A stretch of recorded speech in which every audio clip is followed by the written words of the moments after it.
See You Now is a podcast highlighting the innovative and human-centered solutions that nurses are coming up with to solve for today's most challenging healthcare problems. Created in collaboration with Johnson & Johnson and the American Nurses Association, and hosted by nurse economist and health tech specialist, Shauna Butler. Nursing. This is the room to do it. Stories are so incredibly powerful. UPS didn't tell us until the day before the show they lost our entire display. Everything. I can't tell you how many times I question myself, who am I to think I can solve this? And then a colleague shoved this in front of my face again and said, what are we going to do about this? Somebody really ought to. And I said, somebody really ought to do something about it. I share my story with you today because, like me, you see the problems in healthcare and you have the ideas to solve them. This has been, honestly, the experience of my lifetime. Welcome to See You Now. I'm Shauna Butler, here with a special episode of Stories and Prose recorded in front of a live audience in Chicago at the 2023 American Nurses Credentialing Center National Magnet and Pathway to Excellence Conference, the largest nursing conference on the planet. Every year, thousands of talented nurses and nursing executives from around the world converge to showcase the best evidence-based nursing practices and celebrate the prestigious accomplishment of newly designated Magnet and Pathway to Excellence organizations and teams. For 3 days, the ANCC Magnet Conference becomes a bustling epicenter filled with innovation leaders providing hands-on experience with the latest technology, products, and solutions available for nurses, their facilities, and all the places and ways nurses provide care. For their participation at Magnet in 2023, the ANA Innovation Team invited everyone to step into the world of spoken word performance and let the innovative work of nurses collide with prose and poetry. Basically, a nurse story slam. So, for a profession and conference renowned for research that drives excellence in evidence-based practice, why are we turning to stories? Because our stories are incredibly powerful, and nurses are master storytellers. Stories are part of who we are as nurses. It's how we gather evidence, unravel medical mysteries, distract people from unpleasant procedures, how we build trust and rapport. It's how we understand people in the context of their diagnosis, what that diagnosis, prognosis, or illness means to them and the people who love and count on them. It's at the core of our handoff and care transitions. Stories are how we share and humanize the condition of the people and communities we're caring for. And stories are how we connect with each other. It's how we share where we come from, how we got here, what happened along the way, and what matters to us. Research indicates that whether or not the story is a happy one or a hard one, just knowing the stories of pivotal life experiences helps marshal psychological strengths. Stories become our superpowers. Indigenous nurse researcher John Lowe says that listening to the stories of others is a sacred act, that all stories need to be included and respected, and when they are, it takes on a whole different tone, a whole different energy, and creates a deeper sense of belonging that allows for healing, cleansing, connection, and gratitude. Sharing our stories reveals our inner strengths and what is needed to adapt during difficult times, to not only recover, but to overcome and to thrive. And that's what we brought to a packed audience in Chicago. Nurses sharing their stories and verse of finding gaps in care, the problems needing attention and solutions, the messy, uncertain journey of innovation, and the friends you make along the way to getting to better, more equitable care, experiences, and health for all. To kick us off, we open with a story that reveals how communication, coordination, and getting the whole story is truly a matter of life and death. So let's join our enthusiastic audience in welcoming our first storyteller from Indianapolis, nurse, caregiver advocate, and reluctant CEO, Jean Ross.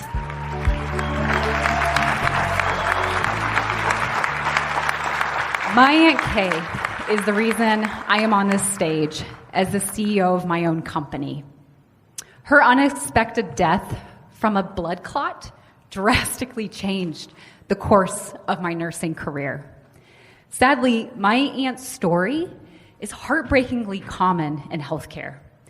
Back-to-back surgeries, multiple doctors, multiple high-risk medications.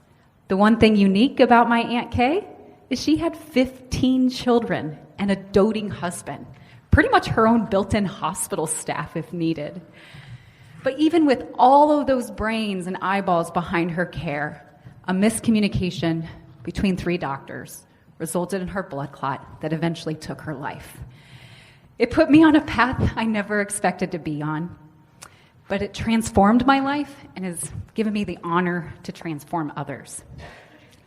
I started a business in my community named after my aunt, KB.us. I was determined to use nurses to solve the problem of coordinating care for complex patients. I learned to walk into the homes of random older adults and hunt down all the medical data available to them, so that as they traveled point to point in healthcare, they had the whole story to present to help their doctors and nurses and community resources know what needed to be done. I had one daughter tell me, "Oh my God, is this what my dad is facing?" Because I would hand them this report of all the information I had found, and she didn't even realize what her dad was facing, and it would help her understand this is why her doctor has been asking about his end-of-life wishes. I was loving what I was doing to help. So I took a leap of faith, and I contracted 9 nurses to figure out how to grow this idea in my community in February of 2020. So you can imagine, March 2020 hits, and my whole model of visiting older adults and taking them to medical appointments was no longer an option to build a business. But I was not going to give up. I needed to pivot. So I live on a cul-de-sac, and across the street is my neighbor, Jim McIntosh, usually in his favorite Purdue lawn chair, next to his green egg grill with a beer in his hand. I knew Jim as the tech guy, and I showed him everything I was doing, and I asked him, what could I do with technology to help families? Serendipitously, Jim had spent 25 years watching technology companies start and grow, and how instrumental that set of experiences for putting an idea into the world. So Jim and I co-founded a company together we would later call Primary Record. Our mission? Simplify medical information for families. So when they're in front of their nurses and doctors, they have a tool at their fingertips that can help them share their medical history and tell their health story. So as of 2023, I have spent the past 8 years of my life obsessed with coordinating care for complex patients. I have talked to hundreds of families, and I feel the weight and isolation of the medical binder they are tasked to keep. I have talked to these incredible medical mamas who traverse our nation with their binder as the sole advocate and voice of their child with rare disease. I've been on Zoom calls with siblings across the country worried about an aging parent with dementia and not a clue of the doctors, medications, or conditions their parent faces. I have been, for the past 8 years, swimming in the viewpoints of patients and families. I've listened to how they talk about the problem of coordinating care, what their workarounds are, what they value as a family. You see, as nurses, we see all the problems in healthcare, but the solution comes from taking your idea and working alongside the people you want to help. Now, busy building this company from the outside, I probably look like I was sailing with confidence. But I can't tell you how many times I question myself, who am I to think I can solve this? Believe it or not, it wasn't until this past summer that I had a breakthrough against those doubts. After 8 years of this work, our team is currently fundraising to help us scale this idea into communities. And what I learned when you involve outside investors is they demand to know who is leading this innovation. I was not in this for a title. But what I realize is when you're the one passionate to solve a problem, you will step up when your idea needs a CEO.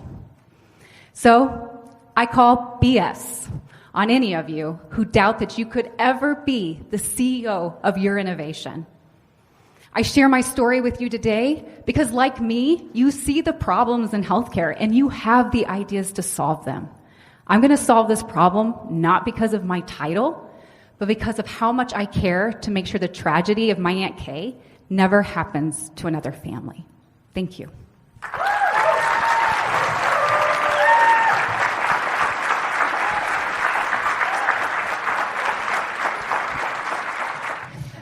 So on that journey and that theme about innovation, oftentimes we think about it as something that's very shiny, very exciting, very flashy with this new device and this new app that rides this incredible journey to a launch. But when you talk to a lot of innovators, they will tell you that is not always the case. Oftentimes what it creates is a new habit or a new pathway or a new ritual or a new tradition. And oftentimes that journey to get there can be pretty dark and pretty lonely. So our next storyteller is going to shed some light on what that experience is like. And actually, her innovation came from a path that she was forging every single day in her hometown in New York.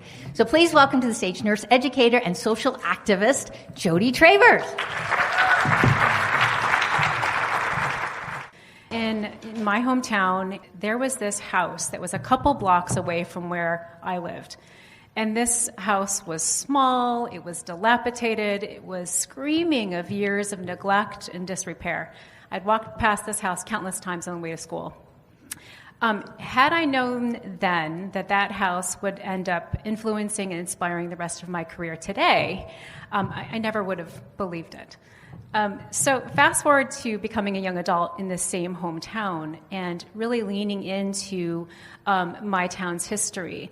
Lo and behold, my hometown was not only in the direct pathway of the Underground Railroad, but that vestige, a couple blocks away from the house that I grew up in, was a place where many people called home for some time on their travels through the Underground Railroad. My hometown was also a place where folks escaping slavery, abolitionists, suffragists called home, including the likes of Susan B. Anthony, Frederick Douglass, and many more. So all this to say, I would never view my hometown the same way again. Fast forward to becoming a nurse, and in the teaching hospital that I first worked at, there were signals in my environment that really reflected some of the oppression in history in my town's history. And so things that I was noticing as a new nurse were a lack of representation and other staffing inequities. I was noticing health disparities. I was noticing a glaring gap that nobody was talking about the things that I thought I was only seeing. And it created an uneasiness that was intense and that I could only describe as I thought I was a social threat because I didn't have the words or the courage as a new nurse to mention these things or to socialize these injustices, even with my own circles of friends and colleagues. It was around the same time that I also learned that, again, that house had great significance. So it took years for me to find my voice and to find that courage. And it happened recently in 2020. So in 2020, I noticed that people were talking about things that mattered on social media. And in particular, there was a Twitter feed that caught my attention and helped me realize that social media could really be used as a powerful tool. And the power really came from being a place where voices that were typically not represented in traditional media outlets really had a lot of power to mobilize people and generate excitement around a cultural shift. It was that same year that another recent trip back to my hometown reminded me that the Underground Railroad was neither a railroad and it was neither underground. It really was one of the most sophisticated historical accounts of a social network that was mobilizing people around a common cause, in this way, the path to freedom, all through the power of conversation and the spoken word.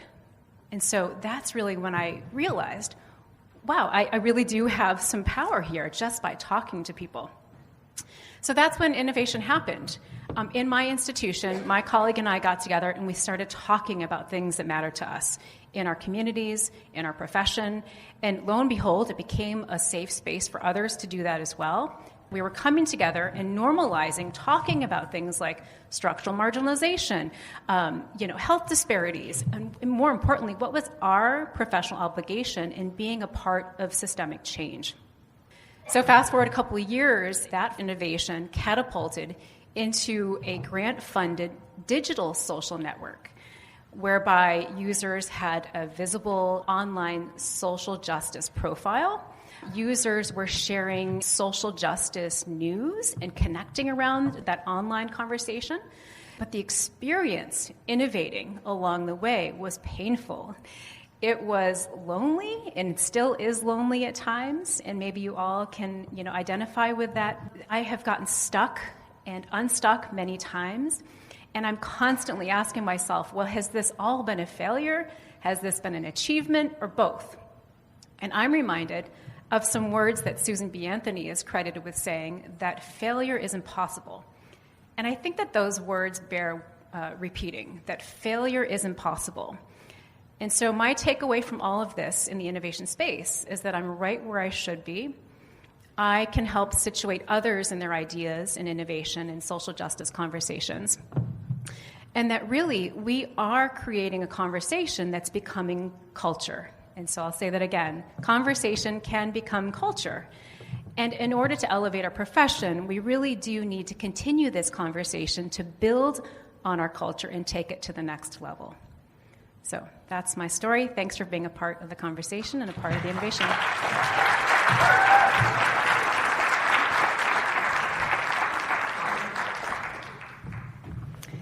And I appreciate how many different conversations you've been starting, Jodi.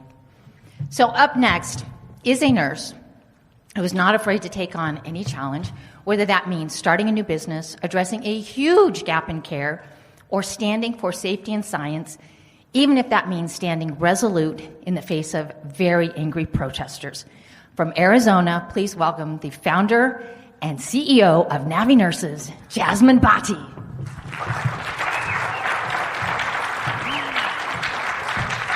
Thank you. As Shauna mentioned, my name is Jasmine Bhatti. I'm a registered nurse, and I'm the founder of Navi Nurses. As a female minority founder of one of the top 10 startups in the state of Arizona, the recipient of the $1.5 million Reimagining Nursing grant, and the first nurse-led company to go through the Mayo Clinic Accelerator, I have learned so much in the last few years, and I'd like to share a little bit of that with you today in a poem.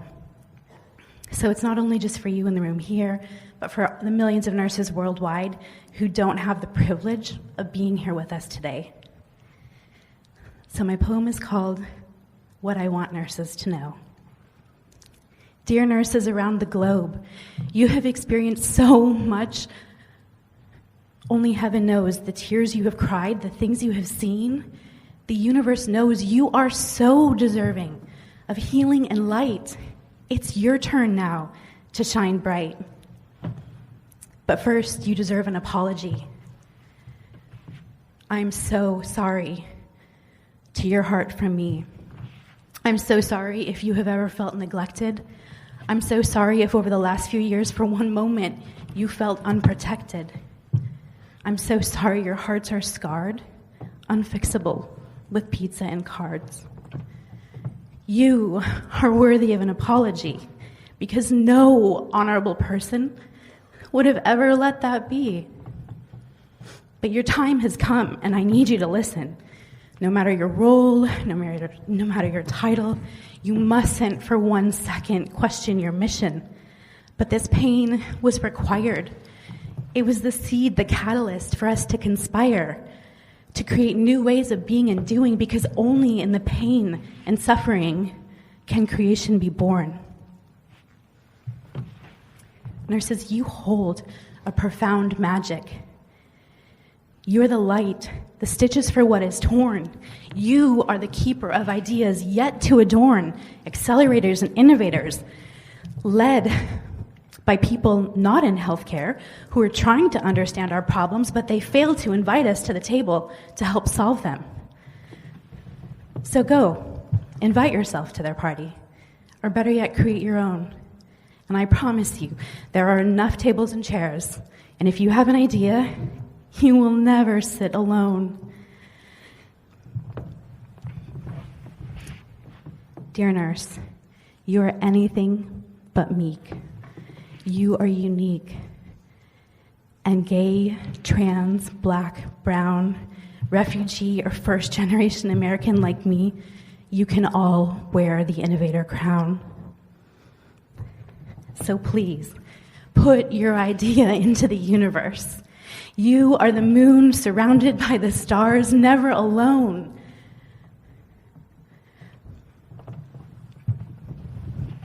Never forget your why, your mission, your purpose.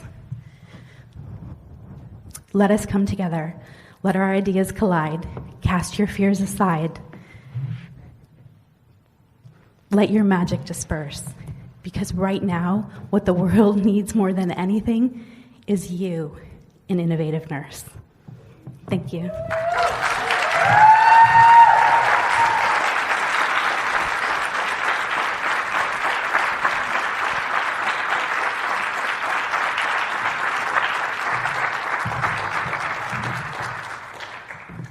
So how many of you guys have heard of this thing called big data? Yep, I see a lot of hands there. We have all been swept up by the powerful waves of big and little data. We've heard that data is the new oil. We've also heard that data is the key to precision medicine, precision health, and precision nursing. And it's going to take all of us.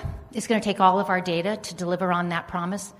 But what happens when you're the one who steps up to take that lead?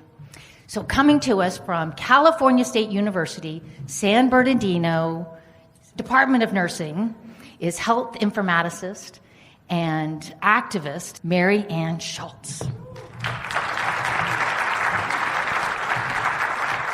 You know, I remember the day that I stepped into precision medicine. It was back in fall of 18, one of those work from home kind of days the university can do without me and never really know. So there's email, right? There's throw a load of laundry in. There's ding dong, don't answer the door because there's more email. There's more meetings on Zoom, and oops, I'm late for a phone call. And then I saw it. The notice I had printed out from the NIH, the National Institute of Health, and the AACN Colleges of Nursing, a dissemination grant. Just press here, it said, press this button to submit your proposal for raising awareness on precision medicine and the NIH's project in precision medicine known as All of Us. And I said to myself, okay, somebody really needs to do something about that. Because, gosh, that's important. It's all that digital stuff I'm yelling about all the time. Connected care, gene sequencing, and some stuff I'm not sure about yet, but somebody really should do something. And then, like everybody else, I said, I don't have the time, so there it goes. And then I went back to my day, my email, my next Zoom meeting, and then a colleague shoved this in front of my face again and said, what are we going to do about this? Somebody really ought to. And I said, somebody really ought to do something about it. And I mean, I just don't know what else to do, but I'm kind of busy, got to go. More email. And away it went. So the third time in as many weeks, I took it out of the waste can again. And I looked at it and said, gosh, I wonder, they're talking about me? I mean, that little glimmer went on in my head. It wasn't a clap of thunder, a streak of lightning, a big noise, big bang, nothing like that. Just a little candle, a little warm glow said I really ought to do something about it. So I went into action mode, and I talked to a colleague, and we did get a proposal going and got the speaker to come out from Washington to talk about the All of Us project that is now 300 or 400,000 people all told, involved the 1 million is the goal to have data and healthcare data and research in the All of Us program from the National Institute of Health. And guess what? They're giving the patients back their data. They're not hiding it. They're giving it back. Here's your blood pressure. Here's your gene sequencing. So anyway, I thought this is pretty exciting, and I talked to a couple of faculty members back when, and I'm still friends with them. Really good faculty, doing well in their faculty roles, good doctoral programs, both of them. And I talked to Betty and I talked to Angie recently. And Betty, fictitious, said to me, well, you know, I'm chair of the grad program this year. Oh, what a shame. I know. It's a lot of work. She goes, well, I gotta go. I gotta do email and I gotta do forms, and the baccalaureate or the graduate program, the upstairs people want the curriculum forms. And I said, yeah, they always do. And you know, Betty has refused every digital tool there is. She won't even use Doodle to make appointments. She just PhD, pilot higher and deeper of all that email, right? Won't use Qualtrics to gather some perceptions of anything. She's just going to say, just email me, okay? And there's just not a lot of imagination there. And she ran me down the other day and said, what are we going to do? They're going to cheat. They're going to cheat. Who's cheating? What's cheating? The students, they're going to cheat. They're using that chat BBC thing. And I said, do you mean chat GPT? She said, yeah, they're going to cheat. They're going to use it to write their papers. I said, no. Whole world's gone mad. And she said, yeah, how are we going to, because I know you know about this stuff and I want you to help me. And I said, well, first, tell me about AI, artificial intelligence and machine learning in your practice and in your classroom. She said, I don't have time for all that stuff. I said, golly. And away she walked after a not very satisfactory conversation. And I said, this woman is incurious, pathologically incurious. What are we going to do? Okay, so anyway, I ran into somebody else, Angie. Angie's my good colleague. She and I use every Google tool, Google Sheets, Google Appointments, Google data capture on Sheets and Appointments, and Google Forms and Google Clouds. We are the queen of the clouds. We're like the back and front end of a horse at the, you know, in one document simultaneously getting it done. Nonetheless, she and I, she asked me, what are we going to write next for Precision Health? I said, I don't know. How about Sigma Theta Tau in July has something, you know, we could write an abstract. And she said, okay. So you see the difference. One of these faculty members, Angie, went digital and the other didn't. One of them soars with eagles and thinks and dreams, and the other upholds the status quo. And they walk among you. You know, it's the same people all the time getting things done. Most of them are digital, like me. But I found, when thinking about this vignette, it's instructive. Because I get that people are afraid. I get that the staff nurse says, gosh, where's all the data going? Because I really don't know, and the doctors don't seem to know, and patient down in 12B doesn't know about his wearable and what's supposed to be done there. And I get that faculty are saying, where's the handy-dandy quick fix recipe to just inject AI and machine learning in my classrooms, and what about cheating in ChatGPT or ChatBBC or whatever that thing is, because it's going to get us all. And, you know, I get that there has to be some sort of solution here. And I also get that the vignette was instructive and that things have to change. I consider every digital tool that I mentioned today my best friend and my get-out-of-jail-free card. You may not believe me, thank you, but the documentation burden is coming down, even if it doesn't feel that way yet to you, because ChatGPT and NLP, natural language processing, sweeping across progress notes for a patient stay and creating a discharge summary, sweeping across nursing notes and making some themes about patient conditions. And so I think about that day back then, and the appointment scheduling and the appointment keeping and the appointment not keeping in the hospital, and the billing is all going automatic. And there's some economies there too. So I look back in the fall of 18 and say we have more time for relationship building, because we are supposed to be there for precision medicine and there for precision health and maximizing the health of people, as was said right here on the stage just moments ago.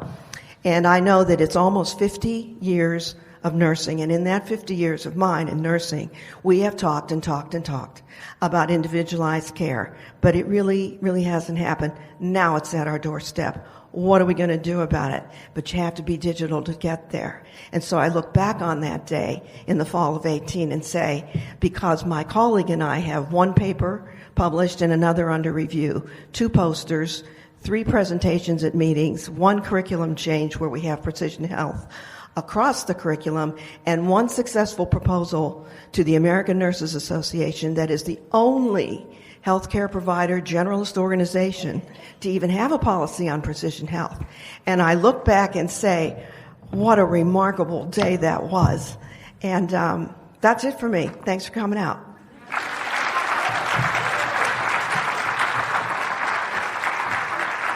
Oh, thank you, Marianne. That just tickles all of our tech funny bones, all that data. So I travel a lot, and I would say half of my travels have something really, some major mishap. One of my colleagues says to me, he says that I travel under a black cloud. And in earlier years, when my travels included traveling with 3 children, I would frame it as, if everything went according to plan, we would have no good stories to share. And inevitably, things would go awry, and it always took teamwork to get things back on track. So with that theme of things going wrong, having teamwork, and having to use a whole lot of ingenuity to problem solve, from the Bay Area, please welcome the co-founders of Safe Seizure, Joey Ferry and Taofiki Gafar Schaner.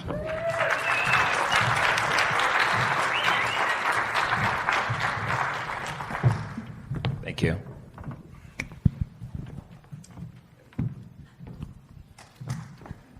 So, I was a kid in elementary school with that oversized backpack full of Snickers and Skittles, selling candy to all of my friends.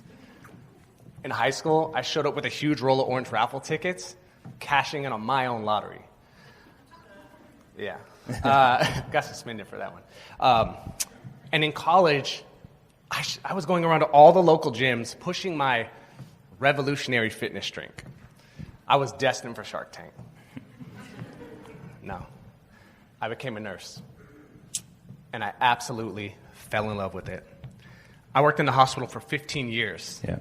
And even though I was truly in love with nursing, I could never shake that entrepreneur side of my brain. In fact, I was right in the middle of filing a new patent when I first met Taofiki. So, I'm the type of person who fixates on something. If there's a problem going on in my personal life or my career, I need to fix it immediately. So when I'm standing there at 3 a.m. with my patient, wrapping bed rails with dingy linen and sticky tape to make seizure pads, I knew this wasn't right. I had to do something about it. My patients deserved better. So I spent the next 6 months tinkering on a solution that would later go on to be Safe Seizure. But that Safe Seizure vision didn't really solidify itself until I met Joey. And our bond didn't actually start because of seizure pads. It started because of our frustration with how outdated healthcare can be. Any of you can go to Best Buy and get a smart device that tells you how well you slept or reads you the calendar for the day. But when you show up to work, it feels like a time machine back to the 90s. From the fax machine to the watercolored art on the wall, there's just a huge disconnect. And that's really what brought us together, right, Joey? It is. And guys, talk about a wake-up call. So here's this guy that I just met who not only identified a problem that truly resonated with me using blankets for seizure precautions, but he was trying to solve this problem on his own as a nurse. He was prototyping solutions. He had packaging and barcodes, all so that he can go on to sell it to a hospital. This blew my mind. Because see, up to this point, for whatever reason, I had always kept these two things separate, business and nursing. And I didn't realize until that moment that it can be both. Make a viable product for healthcare and scale it across the country? Who would have thought? Yeah. So the fact that Safe Seizure is now in 80-plus hospitals across the country, the fact that world-renowned health systems like Cleveland Clinic and Kaiser Permanente have adopted a product designed by a couple nurses, that says something. Yeah. Now, Safe Seizure, it's just one solution to the many, many problems we deal with on a daily basis. Think about every one of your MacGyvered workarounds.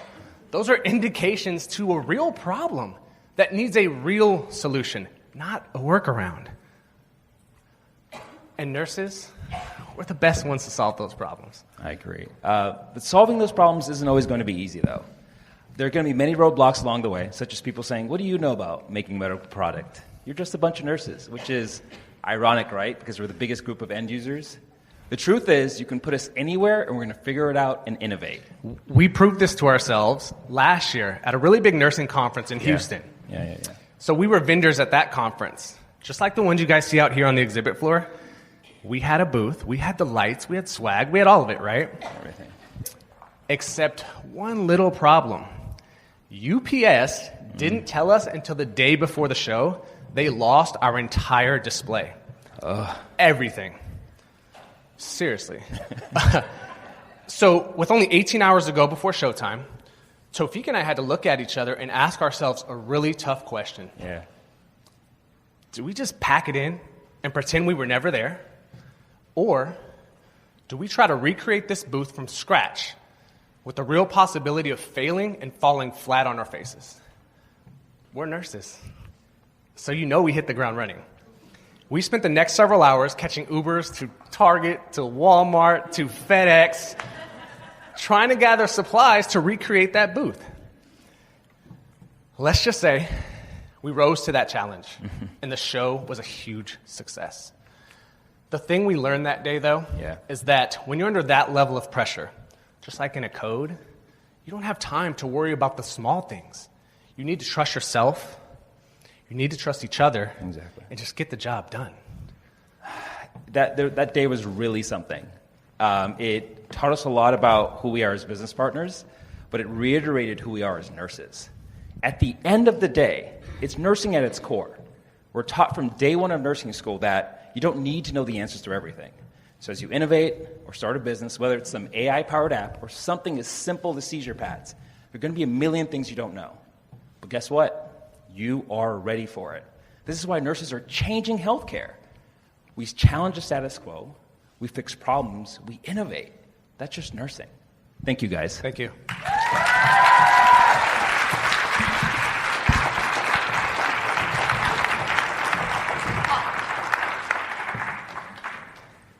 So up next is a nurse who has an obsession and a deep commitment to designing and developing products that make everything we do safer.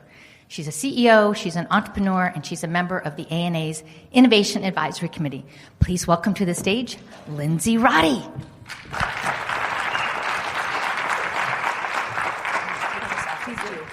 Thank you, Shauna. I'm so excited to be here and to talk about this story. I'm going to read it from my phone. Again, using technology, just like Marianne mentioned, is important. So, in Scrubs and Stethoscope, I find my place with fellow nurses here, with some of my favorite humans and people in the human race. 10 years have passed. A journey long, ICU and recovery room has been where I've belonged. I had no thought of leading a company, yet here I am with a vision and a dream. For my patients and nurses, my heart beats true. Their well-being drives all that I do. So this is my story.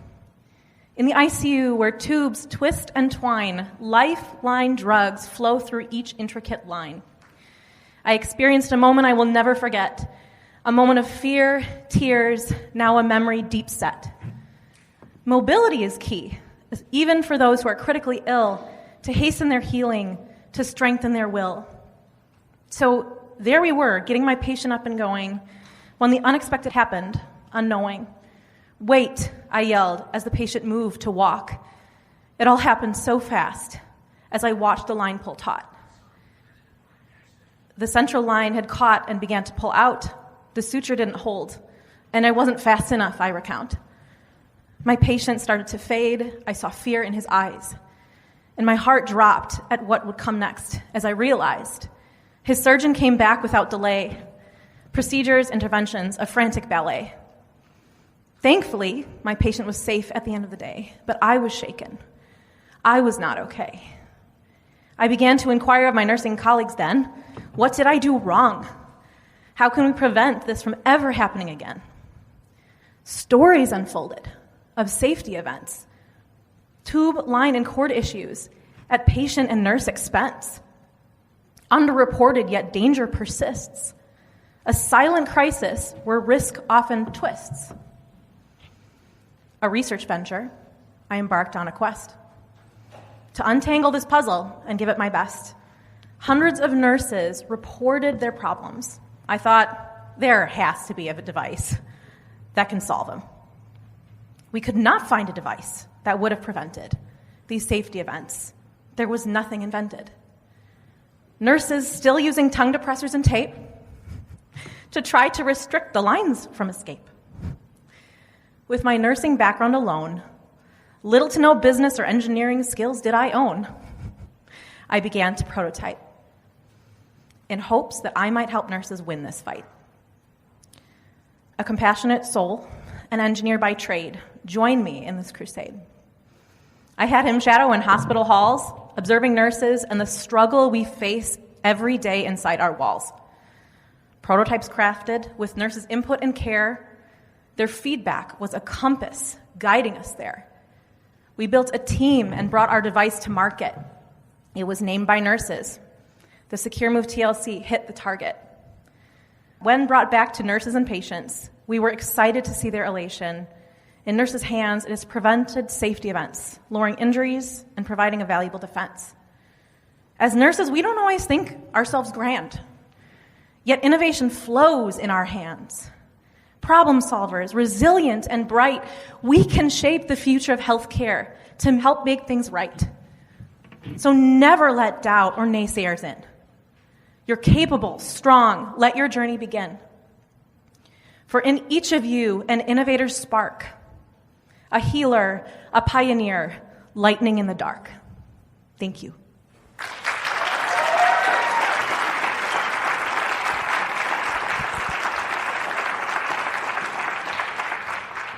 So whenever I'm asked about See You Now podcast, the way I like to describe it is all of those challenges that exist in society, they eventually walk through healthcare's door, and we're sharing the stories of how nurses are addressing and oftentimes solving them. And what we find is that the bigger the challenge, then the bigger the solution. And every single day right now, there are, across the globe, humanitarian crises unfolding. And to share a story of how those humanitarian crises came at her door, please welcome from Boston Medical Center, Associate Chief Nurse and Refugee Advocate, Stephanie Martinez.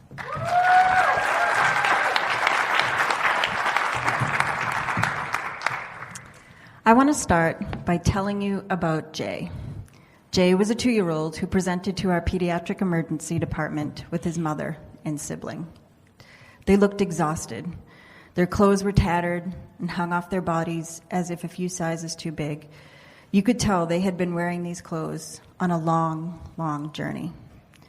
The mother reported traveling through the Darien Gap, the deadliest land route worldwide for migrants. They must travel by foot over mountains and through swamp and dense jungle. There are threats, violence, extortion, and rape from gangs and drug and human traffickers. They reported being very hungry as they had not eaten in days. I felt for this mother as she was 16 weeks pregnant. I have no idea how she traveled that far and through that route with her 2 young children. This is one example of the many families who are presenting to Boston Medical Center each day. I was shocked to learn under what circumstances they traveled and that it was still better than the situation in their countries of origin. It was heartbreaking. Professionally, I was completely dissatisfied with this aspect of my new role as the Associate Chief Nursing Officer for the Care Management Department. My department became the face of this controversial crisis, and I had no idea how we were going to solve this problem. This problem was bigger than the Care Management Department. It was bigger than Boston Medical Center, bigger than Massachusetts. There were no easy answers. Luckily, I had a truly supportive executive leadership team, but that did not take away from the endless phone calls at night, the high turnover rate of my staff, and the overall feeling of not being in control of this challenging situation. It is deeply ingrained within the mission of our hospital to provide assistance and resources to those in need. So we mobilized. We provided these families with food, shelter, clothing, shoes, diapers, formula, you name it, we did it. But it became glaringly obvious that no matter how many resources we provided to combat this humanitarian crisis, it would never be enough. Leaders at the highest levels of our organization met almost every day to brainstorm and problem solve, and we never came up with a sustainable solution for these families. In July of this year, we finally hit a breaking point with over 130 individuals sleeping in our lobby at night. There were so many close calls. There were children running into the street in the middle of the night with their exhausted parents, unable to keep their eyes open to watch them. Escalating arguments between families, the list goes on. In some ways, we had enabled the state of Massachusetts to delay in providing the necessary resources to address this crisis. We needed to pivot and innovate. The greatest thing that we could do is advocate for these families to the state. So we became vocal and visible advocates for fair and just policies for these immigrants and refugees.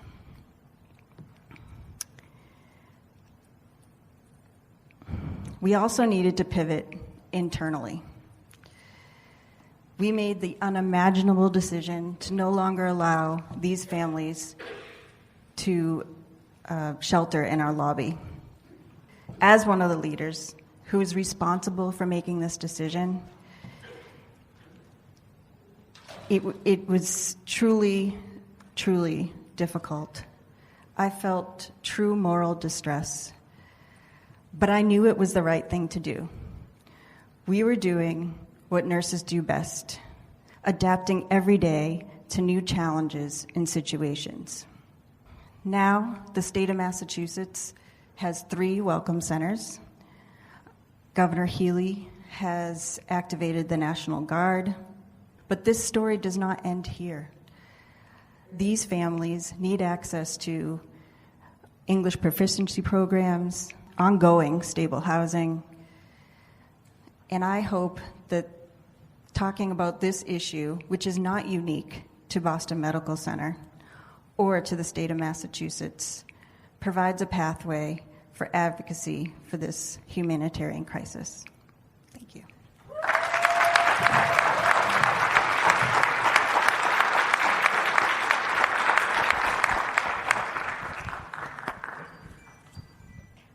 In our journey as nurses, we are taught at the very beginning that we are on a safety-first mission. We are frequently the first and the last line of safety. And we're always in pursuit of making sure that those never events never, ever, ever happen. So our next storyteller is going to walk us through that experience of a never event. She's going to do so safely. From the Level 1 Trauma Center in the University of Kansas Health System, please welcome to the stage Lorie Hassel-Chuang.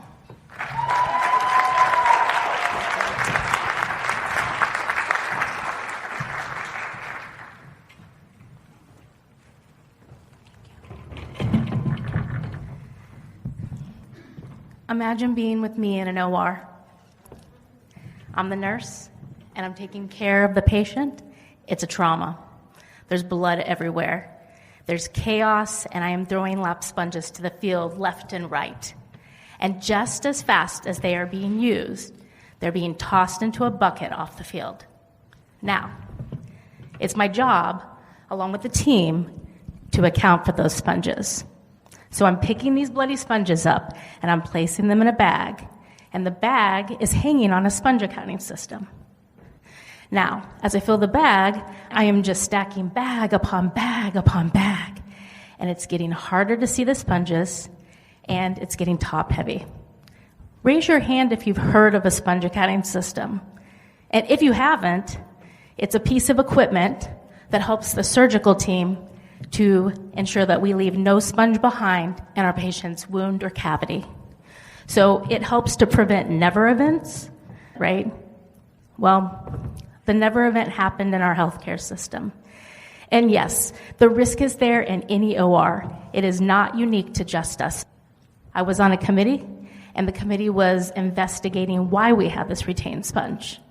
And they thought that the stacking of those bags was a key factor. And so they wanted me to look for a commercial product that would keep our nurses from stacking those bags. But there wasn't anything. So this is how my idea was born out of necessity.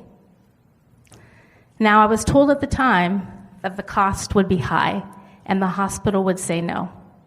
But I asked, what if it was better? Now, keep in mind, all this is happening in 2019. I turned my idea into the innovations department.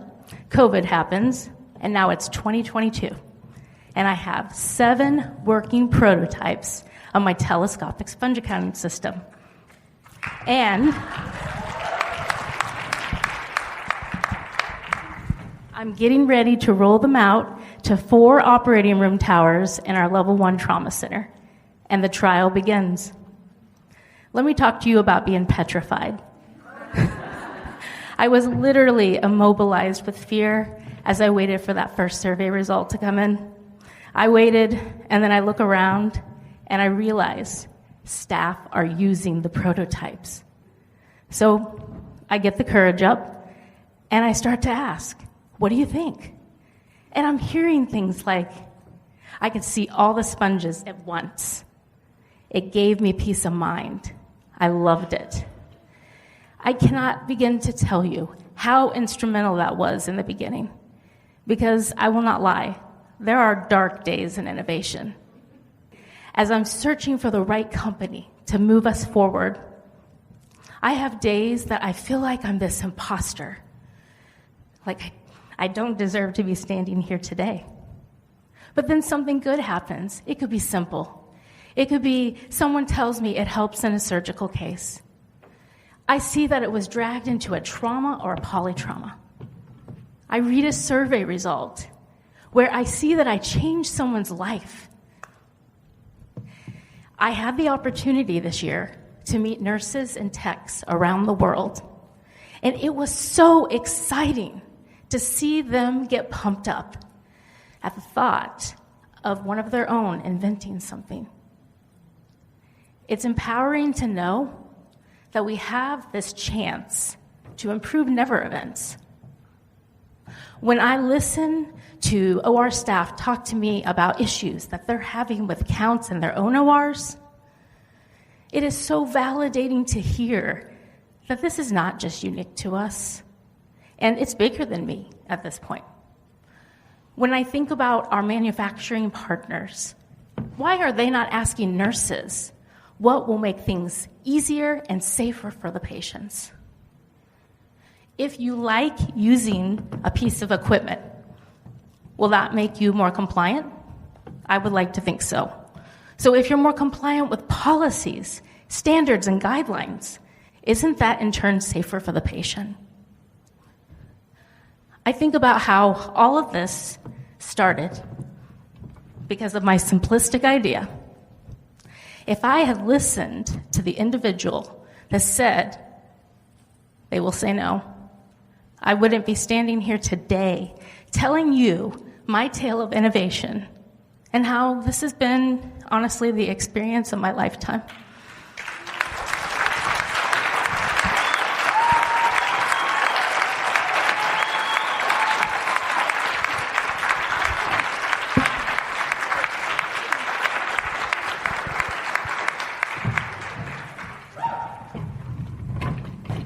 There's There's a lot of emotion in storytelling, isn't there? Yeah. And that is this really interesting power of stories to make us feel joy, to bring laughter, to move us, to touch our hearts, to get to those places that I think that Brene Brown says it really well, that stories are data with soul.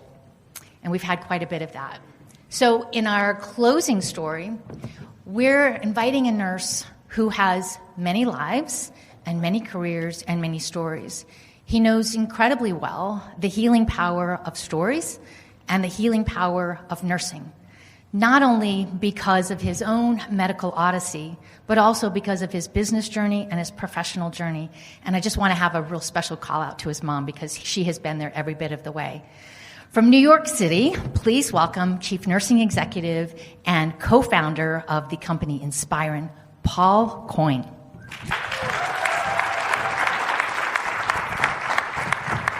Thanks for having me. So my name's Paul. I'm a 37-year-old nurse, married to a beautiful nurse from Hawaii. I am a chief nurse executive. I'm the inaugural winner of the American Nurse Association Innovation Award in 2019. I'm an award-winning poet and published numerous books of poetry. And I've got 5 degrees in a 4-year period in my late 20s. Now, 4 of those things are true, and 1 of them is not true. But it feels true. It's a vision that you just can't ignore. And it isn't deja vu. It hasn't happened before. But you're feeling brand new from something you haven't seen start. You've arrived at your debut and haven't yet begun to depart. You can see the end clearer than you can see today. It feels like you're nearer to the far away. This is a curse if you don't go. This is a gift if you make it so. I've never actually recited any of my poetry in front of a crowd this big before. The other 4 things are true. But there was a time in my life when those other 4 things were as inconceivable as me deciding I'm going to be a poet now. And in high school, I was born with hypertrophic cardiomyopathy, and I had a girlfriend in high school whose parents didn't want her dating me because I was sick. And so I wondered for a long time if I was lovable, if I was enough, if anyone would want to marry me. But I believed just enough that I kept dating. And now I'm married. I have a wife and a beautiful son. And then I had a stroke when I was 22 and had to learn how to talk and walk and regain all my memories again. And many doctors said that I wouldn't be able to become a nurse, which was my dream after that event. They said I wouldn't be able to handle the intellectual rigor or the stress of it. So I went back to school. I got 5 degrees between the ages of 26 and 30, 3 of which were in nursing, 2 in business. And after all that, went out into the workforce. And then people said I had no work experience. I just had a lot of degrees and that I was overqualified and no one would hire me. So I started a company, Inspiron, with a co-founder from nursing school, Mike. Invented a hybrid sensing wall-mounted device that goes on the wall and analyzes the physical and digital environment. It's in hospitals and nursing homes across the country now, in large part due to the support we received with that initial grant through the American Nurse Association. And we didn't know anything about hardware or software or how to start a business or venture capital or any of that, but we just did it. And then I applied to be a chief nurse executive. Some of my team is here today. And a lot of people in the hospital and friends were like, you're only 35 years old. No one's going to hire you to be the chief nurse executive at a major academic medical center in New York. I was like, I think I'm going to try anyway. And the board of trustees disagreed with all those people, and now I'm one of the youngest chief nurse executives in the country. No. And now I really am writing a book of poetry. It's coming out in January. And I started writing them for my son. I have 100 poems, and it's going to come out. And people keep telling me, like, now you're writing poems? Like, what are you doing? And I could tell you, as nervous as I was for all those other 4 things, I feel the same way today about the poems. And I told my mom that I was going to come do this, and I was practicing with her on the phone last night. And I said, I hope they like them. And she was like, the same things that you'll say to me. You've succeeded before. The failure hasn't stopped you before. Even if no one else likes them, at least you're having fun. You're great. Show the world you're great. All the things as nurses that we tell other people, that we tell each other. And I stand up on stage and I tell my story all the time because I hope a little bit that someone just tells it back to me enough that I start to believe it myself. It's so easy for us to say it to somebody else. was so hard for us to say about ourselves. So I think, the theme of today and listening to all of these wonderful stories is that we need to help each other be that voice for each other. We do it all the time. We know how to do it best for the world. We do it for our patients when we change their diet plan or encourage them to get out of bed after surgery or stop smoking. We do it for our family members and our friends. But how often do we just stand in the mirror and say, you can do it, until it becomes, I can do it? Not enough. And many of the people that spoke today have become my friends.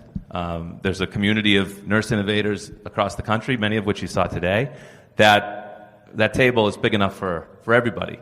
And we're all worthy and deserving enough to do it. So I would just encourage everyone, if someone asks you, who are you? That one of the things in the back of your mind, whatever it is, that you're not yet, you answer it, even if not out loud, to yourself enough where it manifests into the physical world and that your mindset becomes reality. That's really the only way to innovate. It's the only way to make anything. Because the hardest question known to ponder, and only asked by some, is not to answer, who am I? But who will I become? If you wish to know this and determine life's direction, fulfillment is found not with the answer, but determined with the question. Do not wait till now turns old and then long for something new. The future you create right now is the one that will come true. Standing there some years from now with your current fears departed, you will find that everything you sought, you had right when you started. The future will not be different because there is a new great self to be. The future will be different because you shaped your mind to see. And who you are as nurses now and who you will become is truly great. Let's help each other help the world see it. Thank you for having me. Huge thanks to nurses and innovators Jean Ross, Jodi Traver, Jasmine Bhatti, Anne Schultz, Joey Ferry and Taofiki Gafar Schaner, Lindsey Roddy, Stephanie Martinez, Lorie Hassel-Chuang, and Paul Coyne for sharing their stories and adventures from the frontiers of innovation. I'm going to get all the storytellers up here and let's give them a final round of applause. Thank you so much for being here as part of the stories. Please find me because I would love to hear all of your stories and how I like to end all of our podcasts. For See You Now, I'm Shauna Butler. Thanks for listening.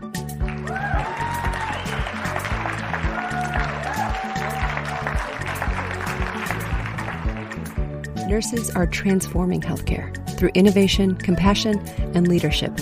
And Johnson & Johnson is proud to continue its 125-year commitment to champion nurses through recognition, skill building, leadership development, and more.